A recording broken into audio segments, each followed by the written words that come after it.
So back on the other side of the island, Smokey walks over to the barracks and confronts Sawyer. I was incredibly amused by Sawyer's new/old attitude. He is obviously not taking Juliet's loss well at all. He's wearing dirty clothes, he hasn't shaved, and he's blaring rock music, which you may have noticed does not mean in the Lost universe that he's doing good. Because only depressed and drunk people blare rock music just to show how rough and bad they are. Jack did the same thing in his flash forward at the end of Season 3. Remember when he had the big beard? What are the producers trying to say? Rock music is a symbol of self-destruction? Beards equal depression and laziness? Anyway, Sawyer looks pretty rough, and he's back to being a sarcastic jerk. And I love it. Josh Holloway really stepped it up a notch in this episode, and I think that Terry O'Quinn definitely brings that out in every other actor that he works with. Him and Michael Emerson both. They're just the best. Smokey convinces Sawyer to go out in the jungle with him and follow him, and he promises him some answers.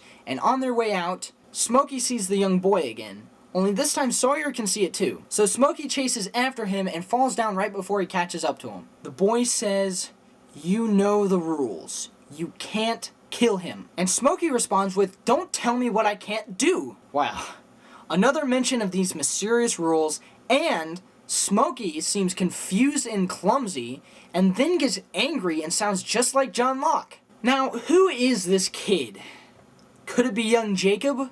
Could it be Aaron? I think the blonde hair might suggest so. I keep coming back to thinking about Walt when it comes to the possibility of this person being Aaron. Maybe Walt and Aaron are supposed to be some sort of key players to this game between Smokey and Jacob. If you remember Season 1 and 2, the others were very intent on getting Walt, which we think is because of Jacob. So maybe Jacob tried his very best to get Walt on his side for whatever is going to happen in the end. And who is Smokey not allowed to kill? He kind of already killed Jacob. The kid said, "You know the rules, you can't kill him." Not, "You knew the rules, and you broke them." So it kind of makes me think that Smokey is planning on killing someone else. So who's he going to kill now? The candidates? Everyone? While Smokey is off chasing this mystery boy, Richard runs into Sawyer and then warns him about Smokey. He says that they have to go to the temple, but Sawyer refuses. Richard claims that Smokey wants to kill everyone and will not give Sawyer any real answers, but then Richard runs off before Smokey comes back. Sawyer asks Smokey, "What are you?" Smokey responds by saying, "What I am is trapped.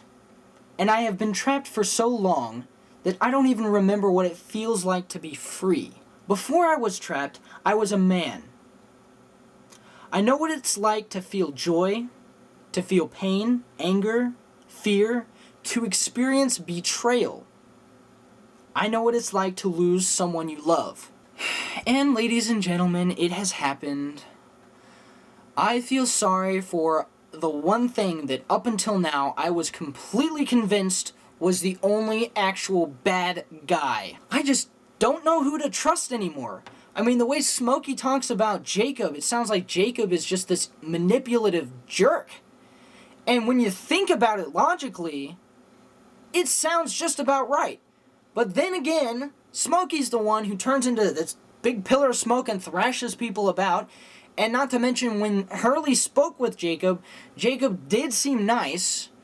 So I don't even know what to think anymore. So now we have to question, how does an ordinary man become a black pillar of smoke that can change forms? Why and how is he trapped? And of course, who is this person that he loved and lost? Could it have anything to do with the Adam and Eve bodies that we found in Season 1? Could one of these bodies actually have once been Smokey, and after losing it, he has to constantly change forms?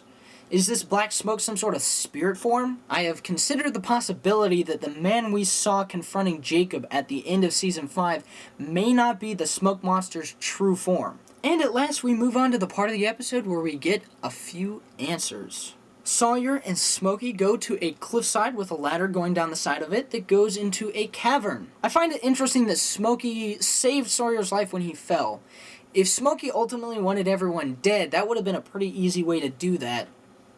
But I still kind of get a false sense of trust from him. Inside the cave, we see a table with a scale on it. And on one side of the scale, we have a black rock, and on the other side of the scale, we have a white rock. Smokey grabs the white stone and throws it into the ocean, and then he shrugs it off as just a little inside joke. Obviously, this proves, again, just reiterates that Jacob is being represented by white. Deeper in the cave, we see numbers and names scribbled all over the walls in white chalk. Just before the camera panned over, right after Smokey said that this is why you're here, I said to myself, if there is a spaceship in that cave, someone is going to pay dearly.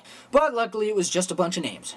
Smokey explains that Jacob wrote these names, and the numbers attached are simply because Jacob sort of has a thing for numbers. And hundreds of these names are crossed out, except for 6. And of course, you may have guessed, these 6 are in fact some of the few survivors we have left. As they read the names out, we see a flash of when Jacob actually interacted with them and physically touched them, as we saw in Season 5. And it appears that by touching them, they became his candidates. The numbers are as followed. 4, Locke. 8, Reyes. 15, Ford. 16, Jarrah. 23, Shepard. And 42, Quan. Now, we are not sure if it is referring to Jin Quan or Sun Quan. However, when you think about it, it could actually be both. In Christian belief, and I'm not sure about other religions, but at least in the Bible, when two people become married, they are viewed in the eyes of God as one being. So it is possible that it could be referring to both Sun and Jin. We just don't know yet. Smokey assures Sawyer that he had once met Jacob, and that Jacob had manipulated and affected his choices in order to push him to the island. The reason these names are written down is because they have all been nominated to take Jacob's place as protector of the island. So that's what this is all about. The plane crash happened, and all of this stuff happened because Jacob needed someone to take over his role for whatever reason. So Smokey gives Sawyer 3 choices. The first choice is to do nothing and see how this all plays out, and maybe Sawyer's name will get crossed off the list. And as he explains this, he crosses out Locke's name. His second option is to accept the role to protect the island. To protect it from what? Apparently from nothing? According to Smokey, it's just a damn island. He claims that Jacob wasted everyone's life for nothing. And the third choice that he gives to Sawyer is to leave and never look back. But the only way that they can do that is all together. I don't know what to think anymore. I don't exactly believe that it is just an island, because we've obviously seen dead people walking around. We've seen people appearing and disappearing. They've got a magic, dirty fountain water that heals you. And you've got black pillars of smoke floating around, ripping up trees and thrashing people to death. So it's not just an island. And if it is, then there must be some sort of better explanation for all this really weird stuff that only happens here. Ugh. Yeah, I got a headache.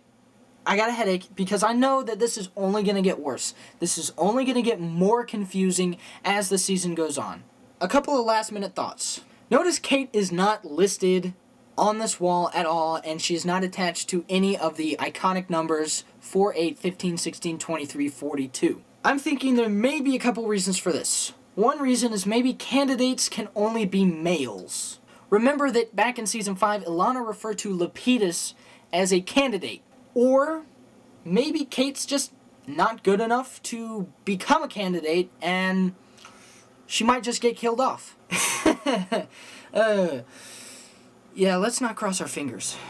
So I don't have time to go over the answers of last week's question, but this week's comment question is: who do you think is best suited to take over Jacob's role as protector of the island, and why do you think that that person is a better candidate than everyone else? Leave your answers down below, and I will try to mention some of the best answers that I get in next week's recap of episode 5 entitled Lighthouse. Thanks for watching, and I will see you guys next week.